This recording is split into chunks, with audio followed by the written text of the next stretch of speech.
누구든지 주의 이름을 부르는 자는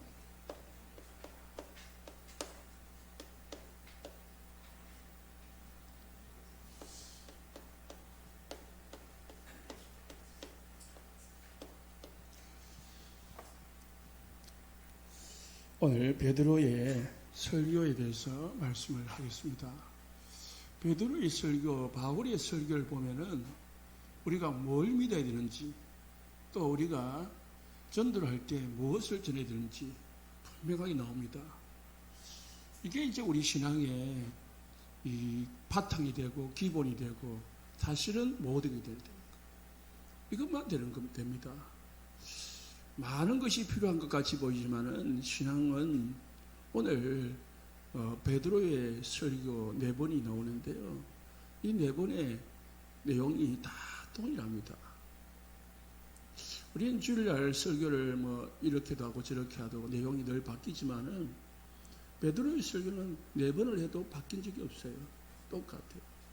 바울도 마찬가지고. 그 전에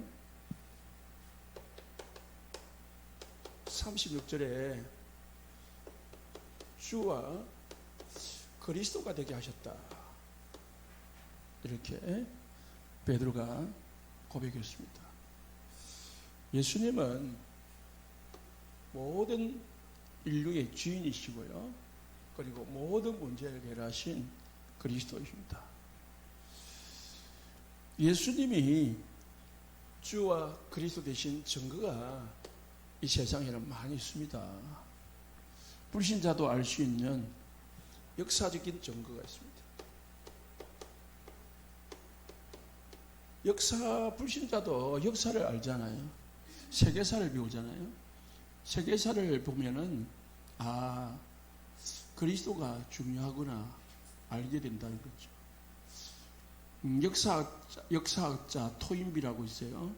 유명한 토인비라는 역사학자가 예수 그리스도를 역사에서 빼버리면은 역사가 기록되지가 않는다 이랬습니다. 그만큼 인류의 역사에 있어서 중요한 기본을 틀을 가지고 있다는 거죠. 역사를 기록하기에 불가능하다. 또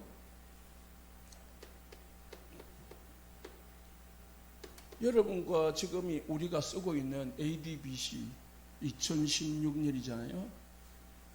26년? 그게 어디서 나오냐? 예수님이 태어나기 전, 예수님이 태어난 후. 그게 기준으로 갑니다.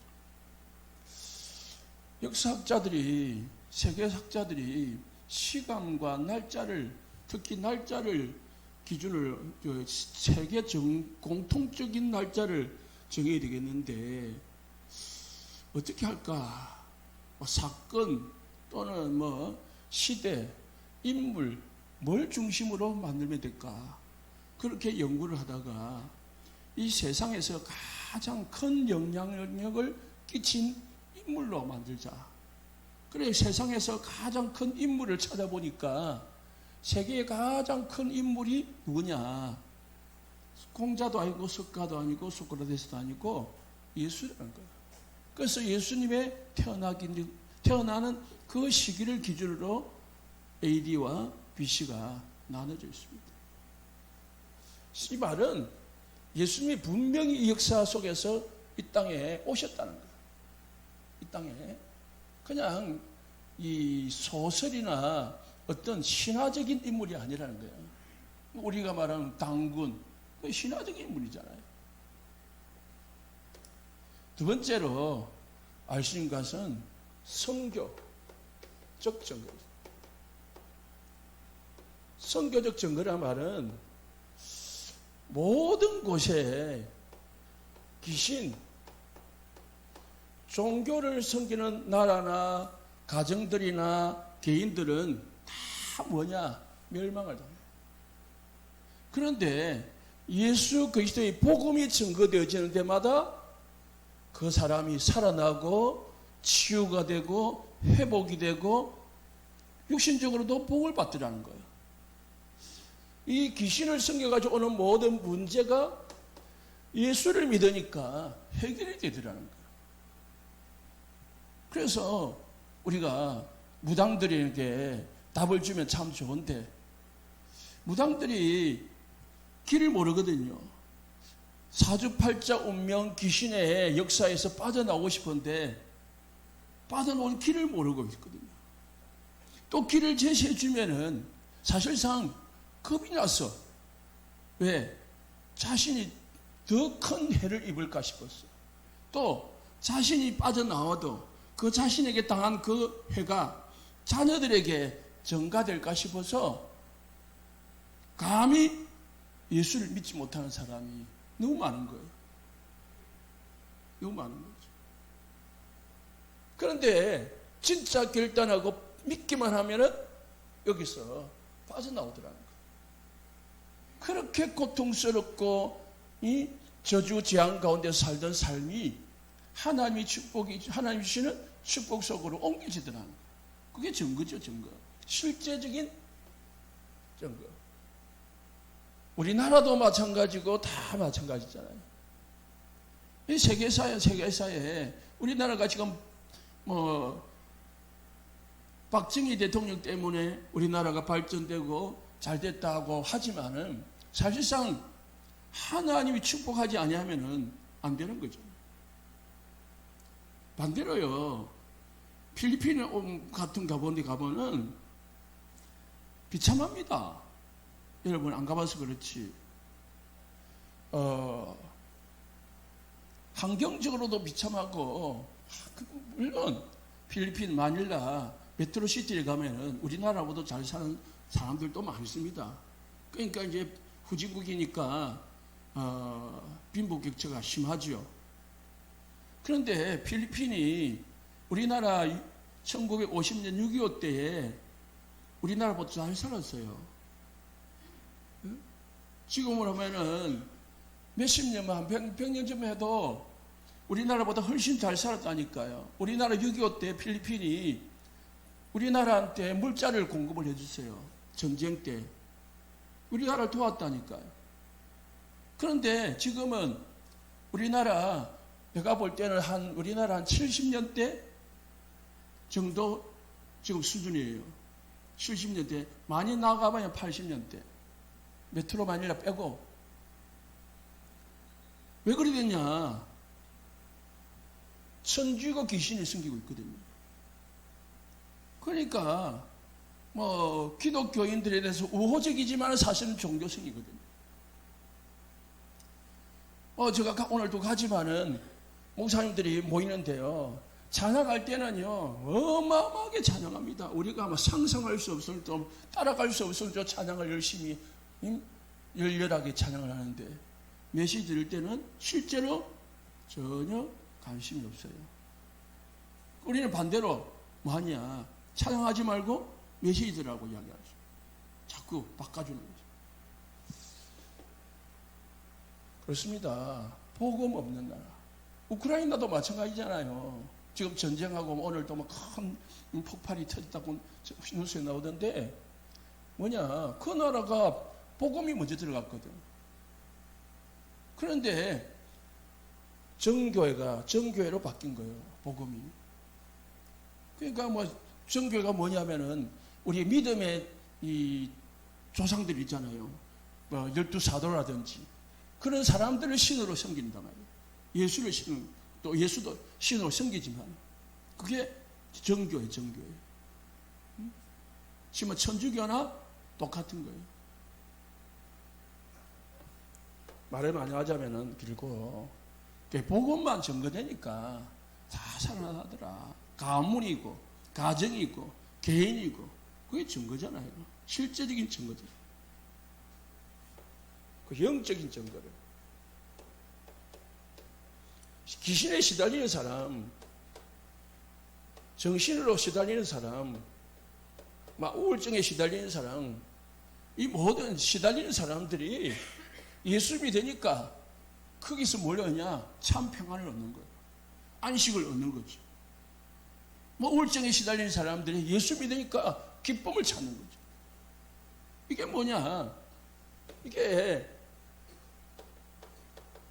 사단의 나라가 하나님 나라로 바뀌니까, 사실 다른 말하면 지옥이 천국으로 바뀌니까 예수 믿으면은 변화가 일어나는 그 사람이. 그 영적인 증거.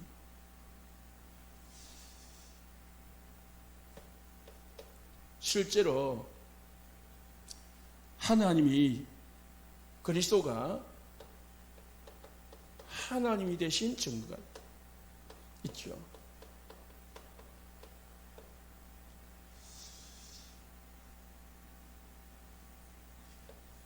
성경에 보면은 수많은 기적들이 있습니다. 하나님이 아니면은 해결되지 않는 그런 기적들이 있잖아요. 또 여러분의 과거 인생을 보면은 우리 주위에 사람들을 보면요, 야, 절대 불가능한 사람이 복음 받고 바뀌는 사람입니다. 절대 불가능한 일들이 복음 받고 되어진 일들이 일어납니다. 그게 하나님이 아니면 안 되는, 절대 불가능이 절대 가능으로 바뀌는 증거가 우리 주위에는 수없이 있단 말입니다. 그래서 우리는 예수 믿어야 돼요. 예수 안 믿으면 안 되는 거예요, 사실상.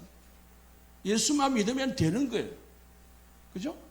예수 안 믿으면 안 되는 거고, 반대로 예수만 믿으면 되는 거예요. 그러면 모든 문제 끝나는데, 사실상 사람들이 자기 생각과 자기 지식과 경험과 그리고 세상의 이론에 빠져가지고 믿고 싶어도 안 믿어지는 사람도 있고, 또 믿을 필요성을 못 느끼는 사람도 있고, 그런 거죠. 오늘 베드로를 보면은 참, 이게 베드로를 봐도 이게 하나님이 되신 증거라요. 베드로가 무식한 사람입니다. 그래서 사도행전 4장에 보면은, 야, 저 사람 범인으로 알았다. 범인입니까? 죄를 범한 사람이 아니고 무식한 사람이었는데 어떻게 저렇게 말을 잘할 수가. 놀랬다니 사람들. 베드로는 겁쟁이라니까요. 다혈질입니다. 금방 화를 내고 금방 예수님이 잡힐 때 말고의 길을 확 잘라버리기도 하고, 다혈질이라니까. 예수님 앞에 절대로 나는 부인하지 않겠다. 죽을지언정. 그렇게 했는데 막 얼마 못 가서 예수님 3번 부인하고. 겁쟁입니다. 그런데 예수님이 죽고 나서 사람이 바뀌는 거 있죠. 예수님이 죽고 나서, 부활하시고 나서, 성천하시고 나서 이유가 아니라 성령 받고 나니까 사람이 바뀌는 거 있죠, 성령. 그래서 우리가 성령 충만 받아야 되는 거예요. 네? 사람이 술을 먹으면, 술 취하면은 사람이 바뀌듯이 성령에 취하면은 사람이 바뀐다. 얼마나 바뀌느냐. 술은 사람이 안 좋게 바뀌지만은 성령은 사람이 좋게 바뀌어요. 좋게 바뀐다. 그래서 사도행전은 성령의 역사예요. 성령의 역사예요. 그래서 늘 말씀을 드려야 되는데 뭐냐. 성령 충만 받아야 돼. 사실상 성령 충만 받으면 다 끝나는 거거든. 성령 충만 받으면. 성령 충만 받으면 우리가 베드로와 같은 역사를 보게 되는 거거든.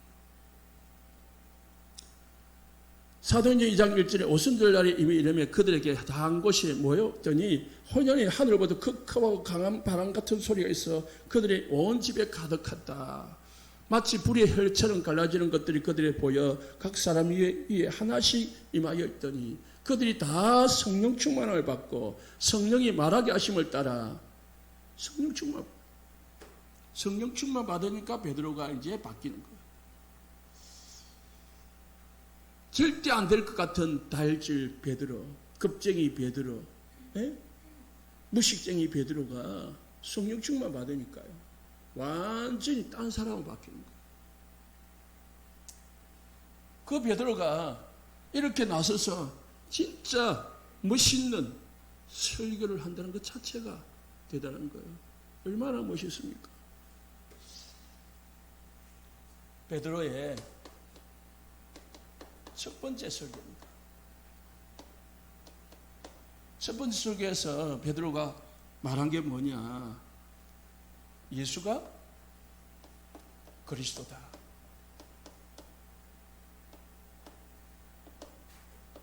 이걸 증명했습니다. 오늘 22절에 24절에 보십시오. 제가 본문이 길기 때문에 몇 절 안 읽었지만은 끝까지인데요. 예수가 너희들이 로마 사람들을 이용을 해가지고 십자가에 못 박아 죽였으나 23절에 미리 아신 대로 내어준 바 되었거늘 너희가 법 없는 자들의 손을 빌려 로마 사람들이거든요. 못 박아 죽였으나 24절에 하나님께서 그를 사망의 고통에 풀어 살리셨으니 이는 그가 사망에 매여 있을 수 없습니다. 부활하셨다. 너희들이 예수님을 십자가에 못 박아 죽였으나 예수님이 다시 살아나셨다. 이게 뭡니까? 그리스도라는 증거예요. 모든 사람은 죽음으로 끝나요. 예수님이 십자가에 달릴 때 우편 강도, 좌편 강도도 있어요. 그 십자가에 달렸다고 해서 다 그리스도가 아니에요. 그때 당시에 로마의 반역자, 특히 반역자는 십자가형을 당했거든요. 이건 사형틀이에요. 강도도 사형을 당했어요. 예수님도 사형을 당했어. 똑같이 이 말은 우리 인간처럼 내가 당해야 될 저주, 죄를 예수님이 십자가에서 당하셨다는 거예요. 예수님이 하나님처럼 죽었으면은 하나님이기 때문에 특별히 다른 방법으로 죽으셨으면은 좀 또 다른 말이에요. 십자가는 모든 보통 인간이 특히 흉악범이 당하는 그 틀이거든요. 쉽게 말하면 저와 여러분이 흉악범이다. 하나님 보실 때. 극히 절대로 해결할 수 없는 죄인이다. 그 죄를 예수님이 나를 위해서, 우리를 위해서 십자가에 죽으셨는데 예수님은 뭐라고요? 그리스도이시기 때문에 사망에 매여 있을 수 없어요. 사망의 고통에서 풀어 살리셨으니 이는 그가 사망에 매여 있을 수 없다.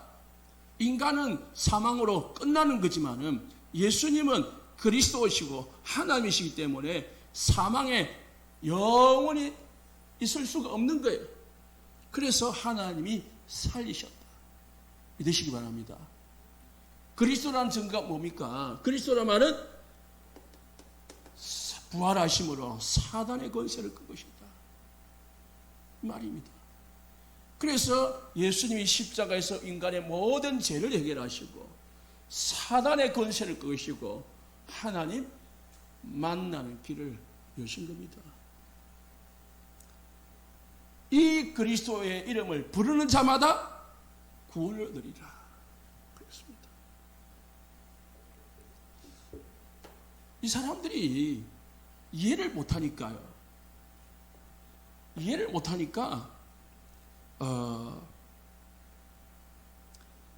베드로가 다윗을 예를 들어서 설교를 했습니다.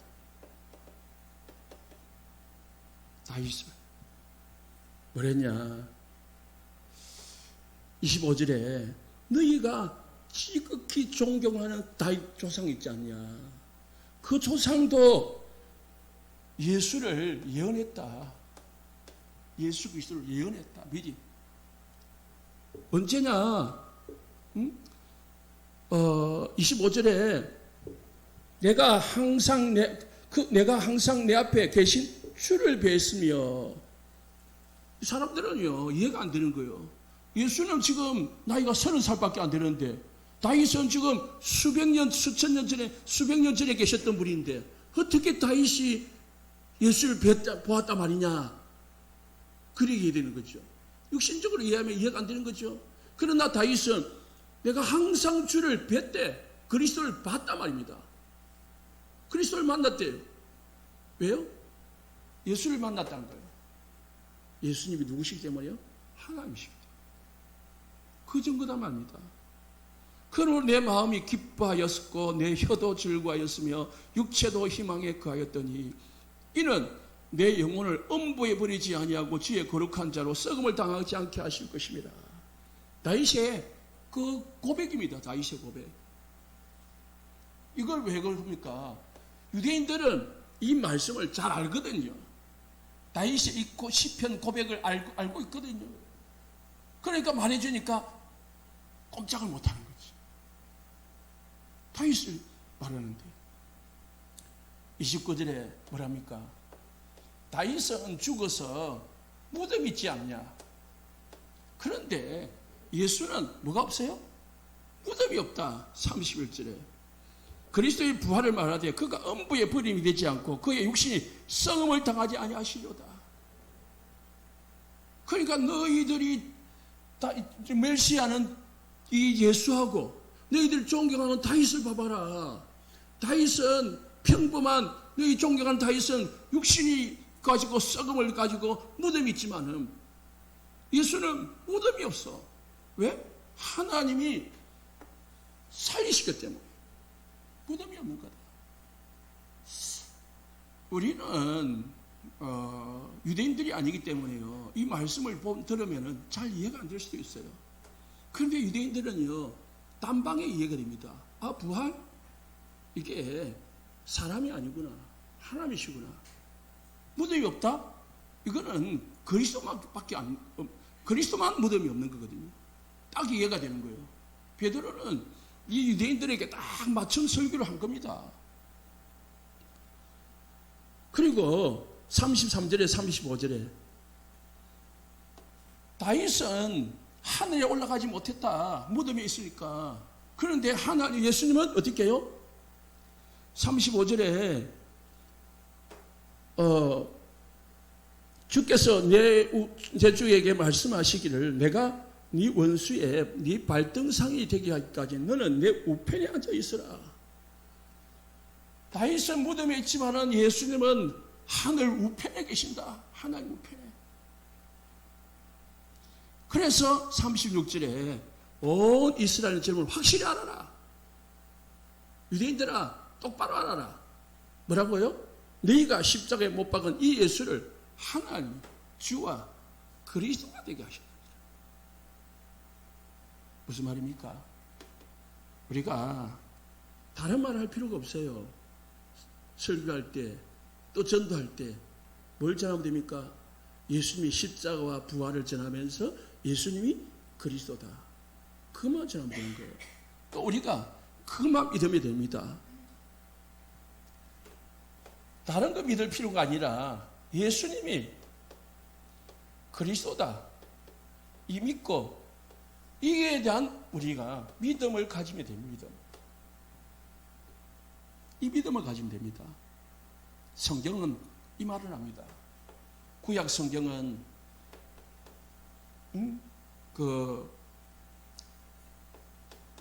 아벨이 농사를 짓고 양을 가지고 예배를 드렸는데 가인은 농사를 지어가지고 곡식으로 드렸고 아벨은 양으로 드렸습니다. 뭐냐? 아벨은 죄 해결하는 길이 뭔지를 알았을 거예요.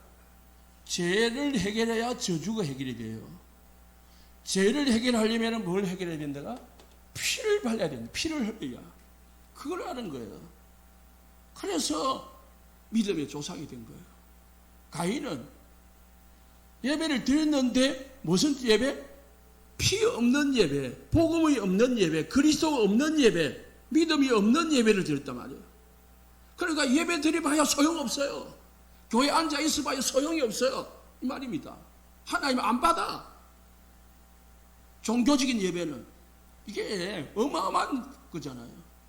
지금 많은 기독교인들이 지금 11시에 예배를 드리고 있는데요. 수만 명이 예배를 드리고 있는데 그 장소에 앉아 있으면서 피바람이 없이 예배 드리는 사람 얼마나 많겠어요. 억울하고 불쌍하고 안타까운 거잖아요.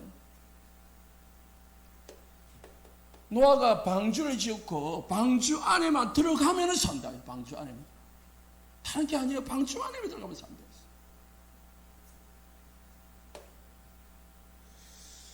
열왕기상 1장 50절에 보면은 성전에 그 제단에 뿔이 있거든요. 네 기퉁이에. 하나님께서 어떤 사람이 죄를 지었든지 그 원수가 자기를 죽이기 전에 먼저 성전에 들어가 가지고 제단 뿔을 잡으면은 죽이지 못하도록 말씀해 놨거든요. 그런데 이 솔로몬이 왕이 됐잖아요. 그러니까 이복 형이 아도니아가 반역을 일으켜 가지고 다윗이 솔로몬에게 왕위를 물려줬는데 이 사람이 아도니아가 이복 형이거든요.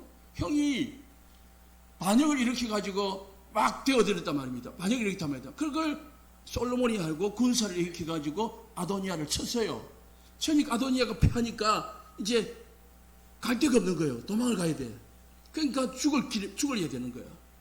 그러니까 급하게 어디로 갔냐면은 성전에 들어가 가지고 뿔을 딱 잡아봤어. 그러니까 이제 하나님께서 죽이지 못하게 하셨으니까 죽일 수가 없는 거야. 성전 뿔이 뭔지 압니까? 그리스도예요. 그리스도만 잡으면은 다 산다. 살 길이 뭐냐? 그리스도다. 믿으시기 바랍니다. 여러분이 행복한 길, 사는 길, 건강한 길, 축복받는 길, 모든 길이 뭐냐? 그리스도다. 그리스도. 출애굽기 12장에 유월절 피 바를 때에 죽음의 재앙이 물려갔어요. 저주가 떠나갔어요. 성경은 이 말합니다. 그리스도 믿으라. 그래서 베드로의 설교 내용을 요약해 보면은 뭡니까? 예수님이 죽으셨다. 그리고 뭐합니까? 부활하셨다. 이 부활하신 분이 지금 성령으로 역사하신다. 이 성령이, 이 그리스도가 우리의 주인이고 그리스도시다. 이걸 말합니다. 그래서 이 네 가지입니다. 베드로의 설교는 예수님이 죽으셨다. 모든 인생 문제 끝냈다. 모든 과거의 문제 끝냈다. 모든 부활하셨다. 모든 현재 문제 끝냈다. 그리고 성령으로 지금 우리와 함께 하신다. 역사하신다. 그분을 뭐래? 주인으로 모셔라. 믿기만 해라. 그러면은 구원을 얻을 것이다. 이게 우리의 인생, 우리가 믿어야 할 내용이고, 우리가 설교를 하든 메시지를 하든 인생 메시지가 됩니다. 여러분, 인생 메시지가 됩니다. 사실상 그래서 우리가 제가 필리핀을 가지만은 가면은요, 다른 말을 할 필요가 없어요. 많은 메시지를 할 이유가 없어요. 왜? 다른 거를 받을 지금 그릇이 안 되니까요. 그러니까요, 계속 반복해서 복음을 이바이빙 해준 거죠. 계속 복음. 성령으로 지금 역사한다니까요. 성령.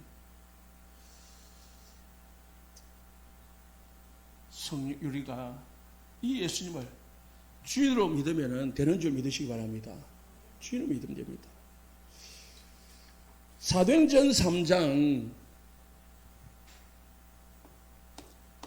11절에 보면은 베드로의 두 번째 설교가 나옵니다.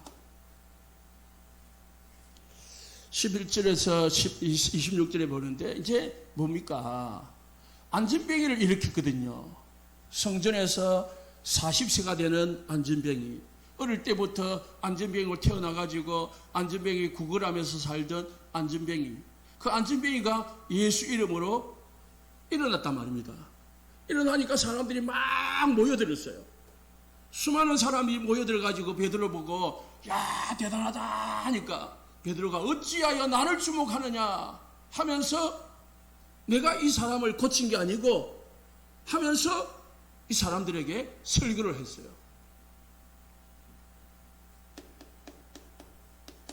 13절 14절에 예수님을 너희들이 죽이고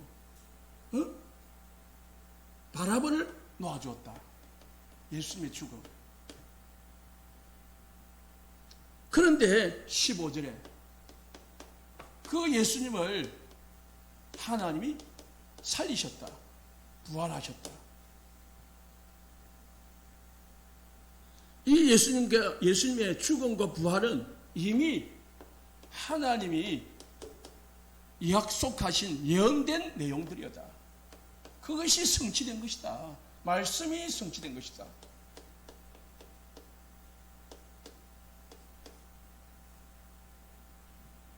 그러므로 결론이 뭐냐? 설교 결론이 베드로서 내가 고친 게 아니고 16절에 이 안전뱅이가 예수를 믿고 나음을 받았다. 예수 이름으로 그 치유를 받았다. 예수 이름. 그 이름. 그래서 19절에 그러므로 너희가 회개하고 이 예수를 믿으라. 그래야면 새롭게 될 것이다. 결국은 뭡니까? 영접 초청입니다. 항상 있습니다. 영접 초청. 예수를 믿으라. 복음 전하고 영접시키고. 그러니까 이 사람들이 많이 믿었는데 여기서 이 설교에서 몇 명 믿었어요? 첫 번째 설교에서는 3,000명이 믿었어요.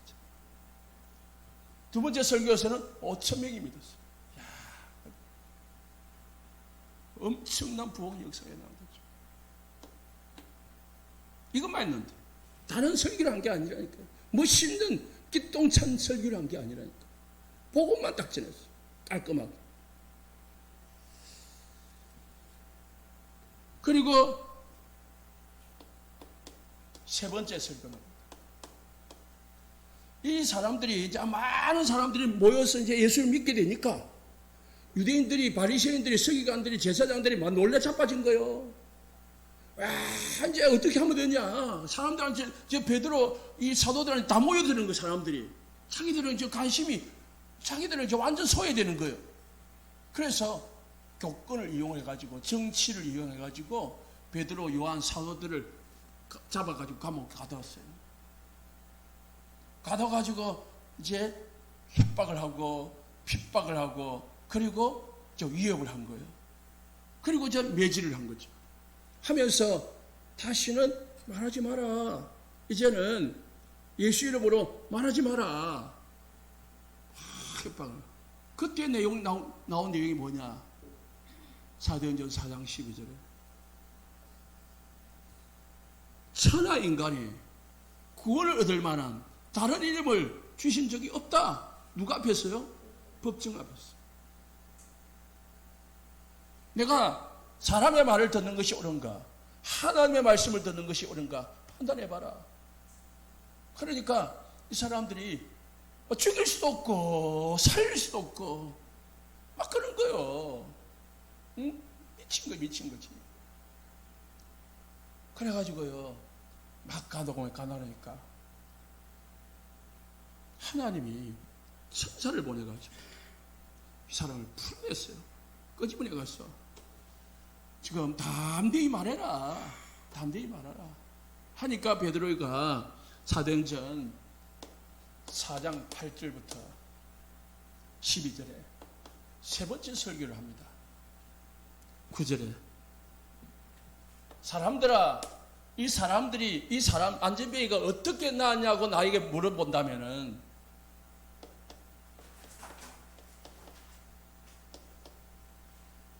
너희들은 분명히 알라. 이스라엘 백성들 분명히 알아라. 10절에 너희가 십자가에 못 박고 그리고 하나님이 죽은 자 가운데서 살리신 나사렛 예수 그리스도 이름으로 이 사람이 건강하게 되어 너희 앞에 섰느니라. 그러면서 11절에 12절에 너희들이 이 예수를 쓸모없다고 버렸지만은, 십자가에 못 박았지만은 하나님께서 이 예수를 다시 살리셔서 집에 뭐요? 모퉁이 돌이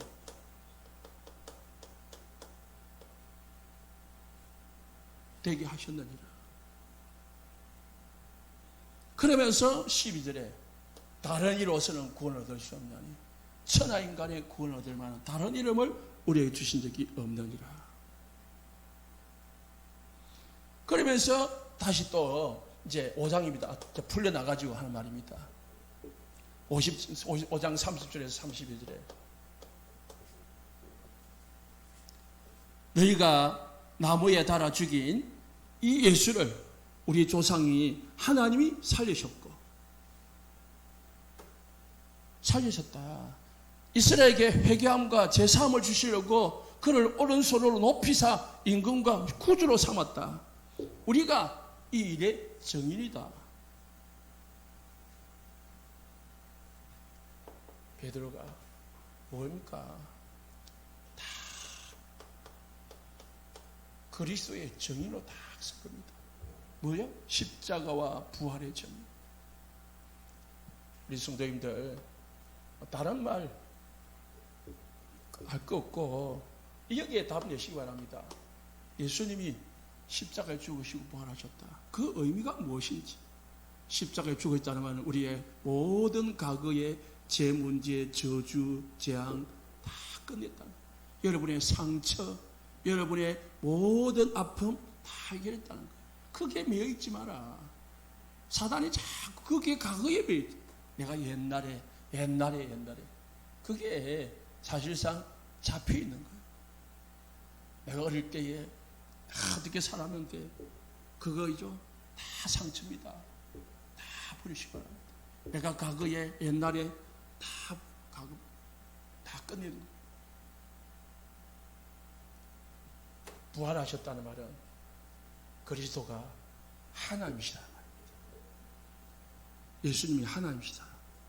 예수님이 지금 살아계신다. 예수님이 지금 성령으로 함께 하신다. 그 말은 뭡니까? 여러분에게는 든든한 백이 있는 거예요. 혼자가 아닙니다. 우리가 살아가는데 내 혼자가 아니라 그리스도가 성령으로 하나님이 살아계셔서 우리와 함께 계시는 줄 믿으시기 바랍니다. 그게 부활이에요. 그냥 이 십자가 부활 이건 믿는 게 아니라니까요.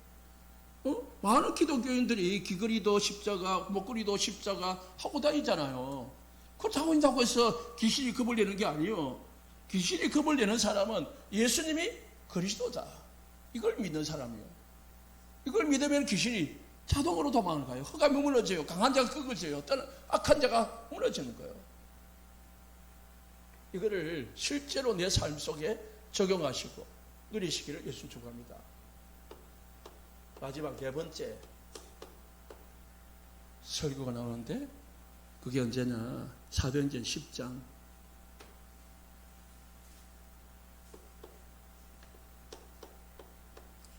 베드로가 고넬로 집에 초청을 받았습니다. 초청을 받아가지고 고넬로의 집에서 고넬로가 가족들과 친지들과 친구들을 모아가지고 기다리고 있는 거예요. 거기서 베드로가 설교를 시작합니다. 무슨 설교입니까? 34절에 자기의 고정관념을 깨버린 거예요. 하나님은 이방인에게는 구원의 계획이 없는 줄 알았어요. 참 사람이요, 이 생각에 바운다리가 딱 있는 거예요. 예수님이 베드로에게 특별히 모든 족속으로 만민에게 땅끝까지 온 족속으로 다니면서 복음 전하라고 했잖아요. 그런데 그 사실이 이게 이해가 안 된 거죠. 네? 모든 족속이로 만민이라고. 만민? 우리 유대인들 이렇게 생각할 수도 있겠죠. 그런데 하나님이 베드로 사도행전 10장에 보면은 고넬로가 이 기도를 하고 있고 베드로가 기도를 하고 있는데 하나님이 연결해 줬잖아요. 베드로는 처음에는 안 가려고 했거든요. 세 번이나 하나님께서 환상을 보여주면서 가라고 했습니다. 그 환상을 보고 나니까 고넬로가 보낸 종이 집에 찾아왔어요. 그래서 초청을 받아서 갔단 말입니다. 가보니까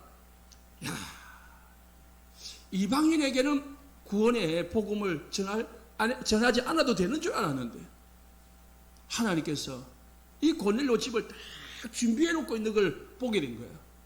그래서 하나님이 사람을 뭐로요? 외모로 보지 않는 것을 내가 깨달았다. 외모, 우리가 잘생겼다 그 말이 아니고요. 이방인을 말합니다. 그러면서 36절에 하나님께서 예수님께 성령으로의 능력으로 함께 하시면서 38절까지 예수님에 대해서 성령으로 함께 하시면서 귀신을 쫓아내고 병을 고치고 많은 사람들을 눌린 가운데서 살리셨다. 이 예수. 그러면서 39절에 이 예수를 유대인들이 십자가에 또 말합니다. 못 박아 죽였다. 그러나 40절 41절에 하나님께서 3일 만에 살리셨다. 이 41, 43절에 부활하신 후에 예수님께서 우리에게 이 그리스도의 증인이 되라 하셨다. 그래서 내가 너희들에게 왔다. 이렇게 말한 거예요. 그러니까 이 말씀을 하는데 뭐예요? 베드로 집에, 고넬료 집에 모인 모든 사람들에게 뭐예요? 성령이 임했다. 그래서 베드로가 이 사람들에게 뭘 주었다고요? 세례를 주었다. 영접을 시키고 지금 말하면은 구원을 받게 하셨다. 그래서 고넬료 집에 온 가정이 구원을 받았습니다. 이 베드로의 네 번째 설교입니다. 결론입니다. 그러면은 베드로의 설교를 들은 사람들의 반응이 어찌 되냐? 반응. 오늘 또 본문입니다. 2장 37절에 보니까 이 사람들이 확 깨달았습니다. 37절에 마음에 찔려 있습니다. 그래서 사람이 영적으로 깨닫는다는 것은요, 성령 역사야 깨달아집니다. 다른 말하면 복음 전할 때의 성령 역사입니다. 복음 전할 때 성령 역사예요. 성령 역사하니까 우리가 어찌할꼬 합니다. 이제 우리가 어찌해야 됩니까? 물어보는 거죠. 그때 베드로가 뭡니까? 영접 초청을 합니다. 38절에 너희가 회개하여 각각 예수 그리스도 이름으로 세례를 받고 제사함을 받으라. 그러하면 성령으로 선물을 받을 것이다. 영접. 이제 우리가 복음 전하면은 사람이 확 깨달아지잖아요. 그러면 어떻게 됩니까? 영접시키는 거지. 똑같잖아요. 그래가지고 세 번째 41절에 그날 세례를 받은 사람이 신도의 수가 3,000이나 되더라. 3,000명이 예수님을 영접을 했습니다. 그리고 네 번째, 이 사람들이 이제 은혜가 충만하니까 막 교회가 막 은혜가 차고 넘치는 거예요. 믿는 사람, 이제 전에 믿던 사람들도 막 기적을 보잖아요. 증거를 봤잖아요. 그리고 또 새로 믿은 사람들도 이제 막 은혜가 충만한 거예요. 그러니까 어떻게 합니까? 44절에 46절에 45절에 자기 것을 여기지 아니하고 모든 물건을 서로 통용하고 또 재산과 소유를 팔아 각 사람의 필요를 따라 나눠주며 진짜 원내스가 됩니다. 함께가 됩니다. 하나님이 함께할 뿐만 아니고 성도들끼리 함께하는 거예요. 성도들끼리 완내서 되고 이제 창세기 3장 나가 없어지는 거예요. 창세기 6장 육신 물질이 없어지는 거예요. 창세기 11장 성공이 없어지는 거예요. 뭐예요? 오직 복음만 다 남는 거예요. 원네스. 이게 진짜 복음의 클라이막스입니다. 복음 증거의 클라이막스. 네 가지. 깨닫기다. 그래서 영접을 초청하는 거예요. 그래서 3,000명이 믿었어요. 이 사람들이 진짜 한 마음이 돼가지고 함께하면서 이제 힘을 합쳐서 또 나가서 세계복음하는 겁니다. 우리 교회가 우리 성도님들이 이 응답을 받기를 예수님 축복합니다. 기도하겠습니다.